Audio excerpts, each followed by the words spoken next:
Hey guys, Kevin here with JcrOffroad. Today in the garage, I'm going to be showing you how to install our full-length roof rack on this JL Wrangler. Alright, so the easiest thing to do first is going to be to get your rack assembled on the ground. You can see we kind of cheated here so you can see what you're going for, but we're going to show you all the important steps to get to this point before you get it set down. So the first thing to do is get everything laid out with your side rails and your front and rear fairings kind of where they belong. Get all your crossbars laid out roughly in line with these slots, and then just start on one side bolting these crossbars in with your 3/4 by 1/4 inch button head fasteners, and those are just going to go through the side rail here and right into this threaded hole in the end of the crossbar. Make sure on these crossbars we've got little slots milled out. Those are going to be for your T-nuts so you can mount all your accessories later. Make sure those are facing up, and generally speaking you want them facing all one direction. We like to put them to the driver's side just for uniformity and kind of ease of use there. But then you can bolt all these crossbars in. It is a good idea on some of these, on these fasteners where you're threading into the aluminum, to use a little bit of anti-seize so that you don't have to fight those bolts when you need to adjust it later for whatever accessories you might be mounting.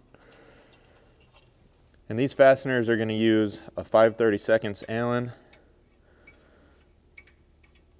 so that you can get those tightened up.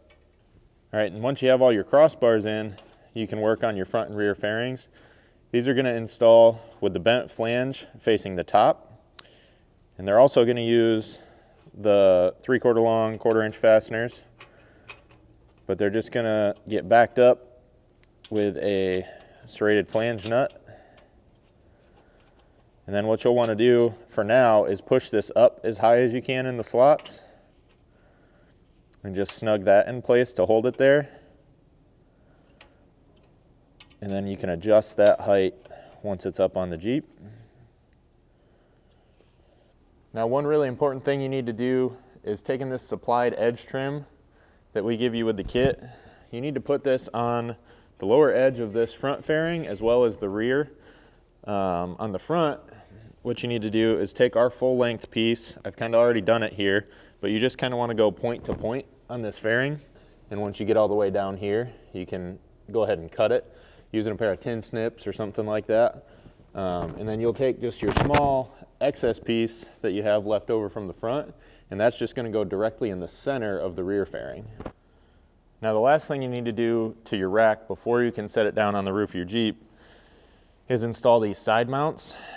Since we're doing a full rack, we're going to have 3 mounts on each side, and they're going to be labeled right here in the bottom with an F, an M, and an R for front, middle, and rear. However, we do have a couple variations of this rack as well as one that goes on the JT, and those are going to use a little bit different mount configurations. So if you have something other than this one, you're going to want to check our install doc. I think it's in step 4 in there. That'll tell you exactly what number or letters you're going to be looking for on the bottom of your mounts right there and kind of where to put them. So now that I have mine laid out where they're going to go, I need to take, before I install it, I need to take this smaller edge trim that we supply and cut this down to fit the width of the bottom of this mount. It's about 2.5 to 3 inches, but you just want to make sure the whole bottom edge of this is going to be covered so that it doesn't dig into the rails on your Jeep. And you also want to make sure, you know, when you start cutting your first one, that you have enough to get through all of them, so don't go too long on those. But just using my tin snips, I'll cut off a short piece there, and then I'll have to get this spread out a little bit. And starting at one end, I can walk this down onto the mount.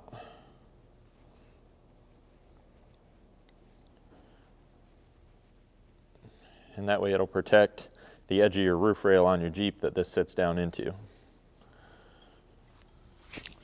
So with that edge trim installed, again using my 3/4 inch long 1/4 inch fasteners, I can go right through these back holes here and into the side holes right here on the rack. So there's going to be a front, a middle, and a rear set of holes there. And just back that up again with a serrated flange nut. And then we'll just put all 6 of those mounts in, and we'll raise that up as high as possible and snug them down for now to keep this rack nice and far away from the roof of the Jeep just during the install, and then you can set that height later. All right, now once you have your rack all assembled sitting here on the ground like this, just grab a friend or a neighbor, somebody to help you set it up here on the roof.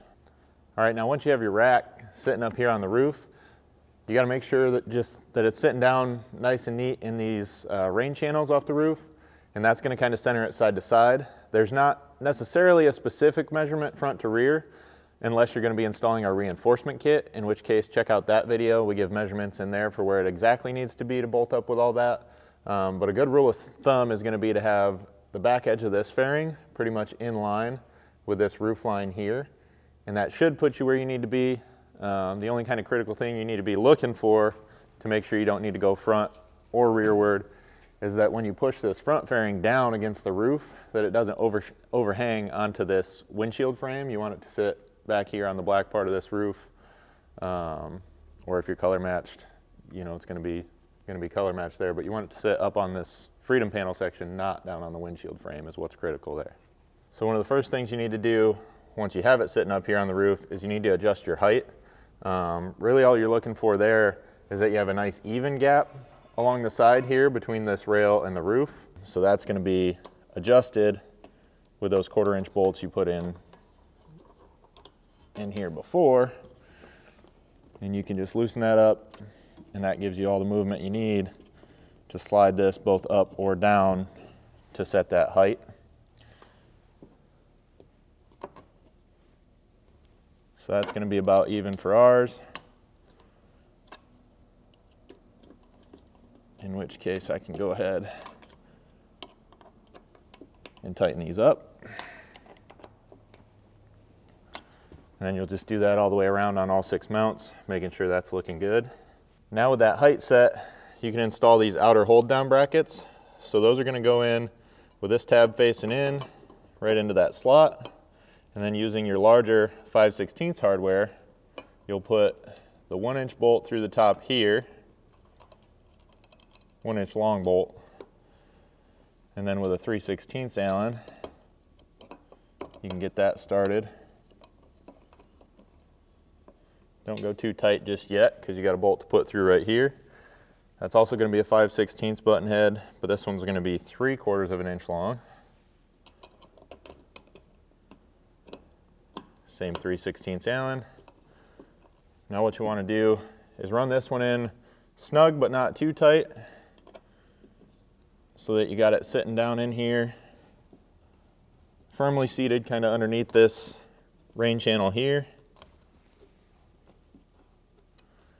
And then tighten up the top one to draw that up, as well as the inner bracket down into that channel, because really what you're doing here is pinching that channel to hold this whole rack in place.